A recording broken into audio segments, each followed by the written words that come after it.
RTE अंतर्गत शिकणाऱ्या विद्यार्थ्यांना आर्थिक भुर्दंड देणाऱ्या शाळेविरोधात निखिल पोळ व सहकाऱ्यांचे जन आंदोलन।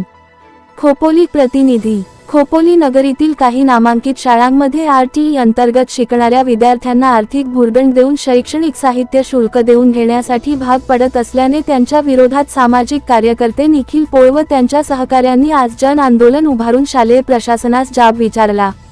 खोपोली नगरीतील शिशु मंदिर शाळेत आरटीई अंतर्गत म्हणजेच शासनाच्या 25% आरक्षित जागेतील सर्व धर्मीय विद्यार्थ्यांच्या मोफत शिक्षणाच्या अधिकाराने शिक्षण घेत असलेल्या विद्यार्थ्यांकडून पुस्तके व कपडे यासाठी शुल्क आकारून पालकांना ते भरण्यास भाग पाडत आहेत। मुळात हे सर्व साहित्य शासकीय नियमाने मोफत देणे असताना प्रशासन त्यावर शुल्क आकारत आहे।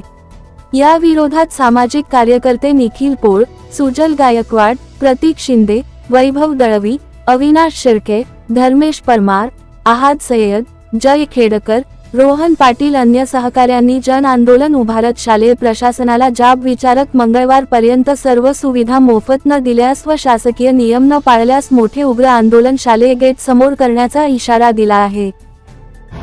केटीएसपी मंडळाची शिशु मंदिर ही शाळा खालापूर तालुक्यात खोपोली या ठिकाणी आहे।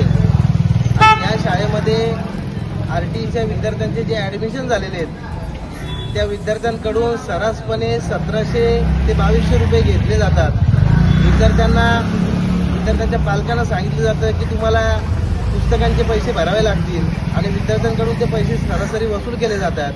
राईट टू एज्युकेशन पालकांचा मोफत शिक्षण सक्तीचा कायदा 2009 सांगतो की पालकांना मोफत आणि सक्तीचं शिक्षण देणं बंधनकारक आहे, परंतु एक केटीएसपी मंडळाची ही शिशु मंदिर शाळा विद्यार्थ्यांकडून अनधिकृतपणे पैसे वसूल करते, कॅपिटेशन प्रतिबंधक कायद्याचं उल्लंघन करते, आरटीईचं उल्लंघन करते। आज सगळ्या पालकांच्या वतीने आणि सर्वांनी आज या शाळेच्या प्रशासनाची भेट घेतली।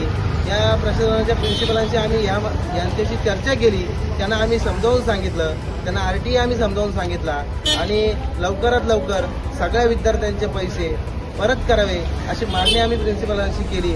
परंतु जर प्रिन्सिपलनी या मंगळवारपर्यंत विद्यार्थ्यांचे आरटीईचे जे पैसे त्यांनी घेतलेले आहेत 1700 आणि 2000 रुपये ते जर परत केले नाही तर आम्ही या केटीएसपी मंडळाच्या शाळेच्या बाहेर आम्ही या ठिकाणी उपोषणाला बसणार आहेत आणि केटीएसपी मंडळाचा आम्ही आज या ठिकाणी निषेध करतो।